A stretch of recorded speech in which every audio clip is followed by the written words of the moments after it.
नमस्ते विद्यार्थी मित्रों, कैसे हो आप सब लोग? अच्छे हो ना?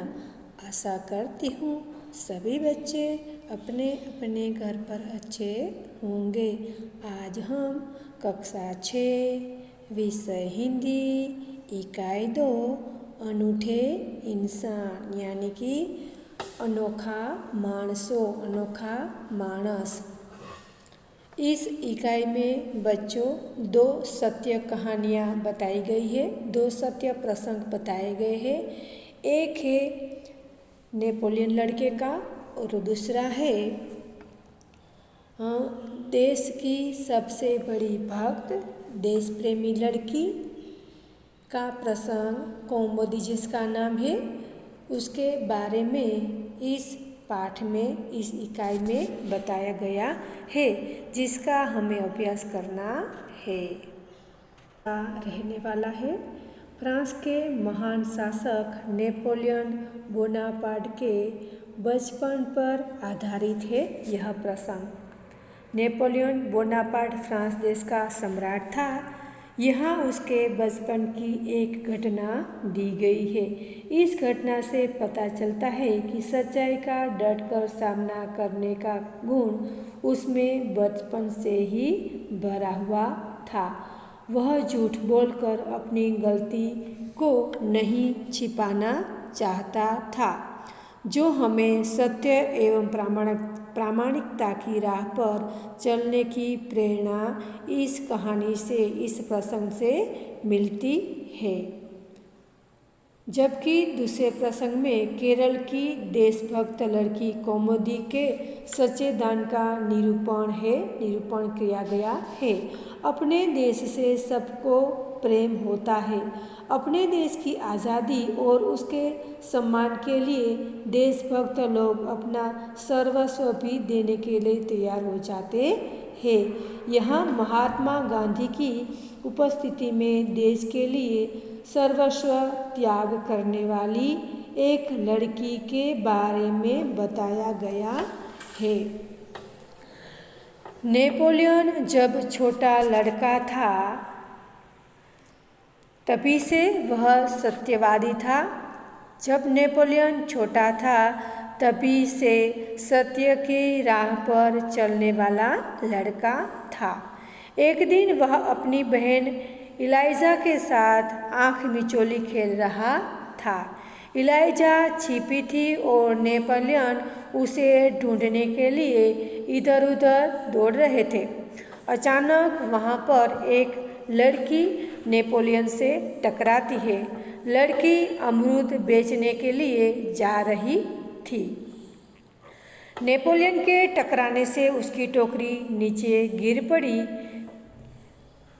जब नेपोलियन अपनी बहन को ढूंढ रहा था, खोज रहा था, तो वह एक लड़की से टकराता है जो अमरूद बेचने के लिए जा रही थी और उसकी पूरी टोकरी, पूरा अमरूद नीचे कादव कीचड़ में गिर जाता है। वह रोती हुई नेपोलियन से कहने लगी, अब माँ को मैं क्या जवाब दूंगी, क्योंकि उसकी माँ ने उसे अमरूद बेचने के लिए भेजा है, लेकिन पूरे अमरूद खराब हो गए हैं। इसलिए वह कहती है कि मैं अपनी माँ को क्या जवाब दूंगी। बच्चों, आपको मालूम ही होगा कि अमरूद यानी कि जामफल।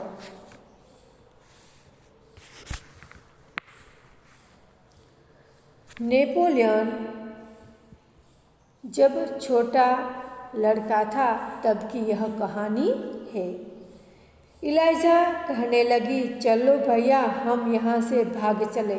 जब उस लड़की की, अमरूद बेचने वाली लड़की की टोकरी नीचे जमीन पर गिर जाती है तो इलाइजा नेपोलियन की बहन कहती है कि चलो भैया हम यहाँ से भाग चले। तभी नेपोलियन कहता है, नहीं बहन, हमारे कारण ही इस लड़की की हानि हुई है। इसका अमरूद की टोकरी इसके अमरूद की टोकरी नीचे गिर गई है, तो हमें यहाँ से भागना नहीं चाहिए। यह कहकर नेपोलियन ने जेब में रखे 3 छोटे सिक्के उस लड़की को देकर कहा, बहन मेरे पास ये 3 ही सिक्के हैं, तुम इन्हें ले लो। वह रोती हुई लड़की से कहता है कि बहन मेरे पास ये 3 ही सिक्के हैं, तुम इसे रख लो। इन 3 सिक्कों से क्या होगा, मेरी माँ मुझे बहुत मारेगी। वह लड़की कहती है कि इन 3 सिक्कों का मैं क्या करूँगी, इससे क्या होगा, मेरी माँ मुझे बहुत मारेगी क्योंकि ये 3 सिक्के से ज़्यादा अमरूद थे, इसलिए मेरी माँ मुझे मारेगी। अच्छा तो तुम हमारे साथ चलो, हम तुम्हें अपनी माँ से और पैसे दिलवा देंगे। जब लड़की रोने लगती है तो नेपोलियन कहता है कि अगर तुम्हें ज़्यादा पैसा चाहिए तो तुम मेरे साथ चलो हमारे घर, मैं तुम्हें ज़्यादा पैसा अपनी माँ से दिलवा दूंगा। इस पर इलाइजा ने नेपोलियन से कहा, भैया इसे घर ले चलोगे तो माँ नाराज़ होगी। इलाइजा कहती है अपने भाई से कि भैया अगर तुम इसे अपने घर साथ ले चलोगे तो माँ नाराज़ होगी, माँ तुम्हें डांटेगी। नेपोलियन नहीं माना, वह उस लड़की को अपने साथ घर ले गया। माँ को घटना की जानकारी देकर वह बोला, माँ आप मुझे जो जेब खर्च देती है उसमें से इस लड़की को पैसे दे दीजिए। वह पूरी बात अपनी माँ को जाकर बताता है और आखिर में कहता है कि माँ मुझे तुम जो हर हफ्ते मेरे को जो जेब खर्च देती हो मैं उसे नहीं लूँगा, तुम जो मेरे जेब खर्ची का पैसा है तुम इस लड़की को दे दो। ठीक है, मैं तुम्हारी सच्चाई से खुश हूँ, मगर याद रखना अब तुम्हें 1 महीने तक जेब खर्च के लिए कुछ भी नहीं मिलेगा। माँ ने कहा, हाँ मैं तुम्हारी सच्चाई से खुश हूँ, पर तुम ये याद रखना कि तुम्हें 1 महीने तक जेब खर्च के लिए नहीं मिलेगा, क्योंकि जितना मैं तुम्हें जेब खर्च के लिए देती हूँ वही पैसा मैं इस लड़की को दे रही हूँ। ठीक है माँ, नेपोलियन ने हंसते हुए कहा। नेपोलियन ने भी अपनी माँ से हंसते हुए कहा, हाँ ठीक है माँ, मैं एक भी पैसा तुम्हारे पास से जेब खर्च के लिए नहीं मांगूंगा। माँ ने उस लड़की को 2 बड़े सिक्के दिए, वह खुशी खुशी घर लौट गई।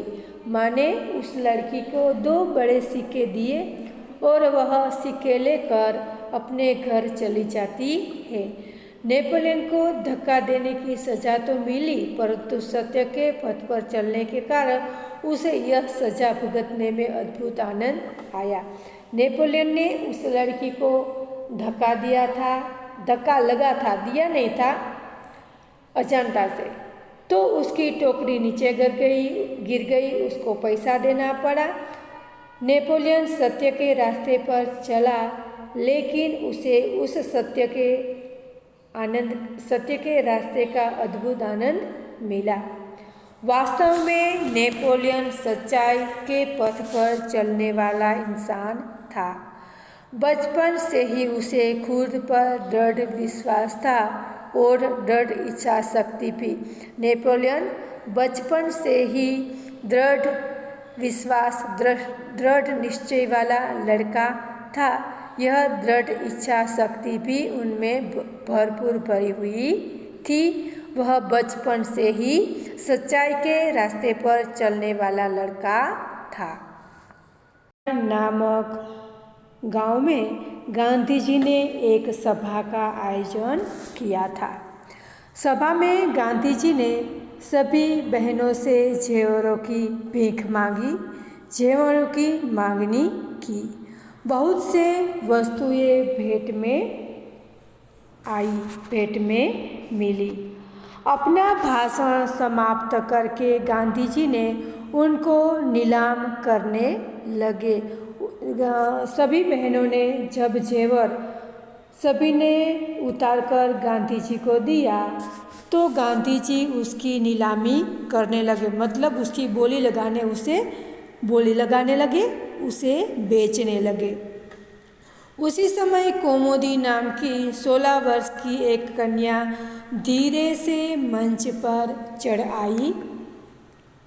उसने एक हाथ को सोने की चूड़ी उतारी और उसे गांधी जी को देते हुए बोली, क्या आप मुझे अपना हस्ताक्षर देंगे?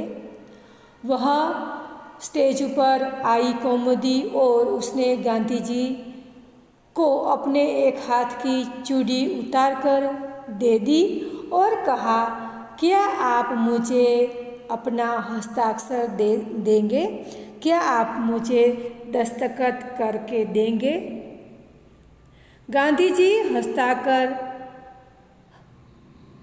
ही कर रहे थे। गांधी जी हस्ताक्षर कर ही रहे थे कि उसने दूसरे हाथ की चूड़ी भी उतार दी। पहले हाथ की चूड़ी दी तो गांधी जी हस्ताक्षर कर रहे हैं, तभी उसने अपने दूसरे हाथ की चूड़ी भी गांधी जी को उतार कर दे दी।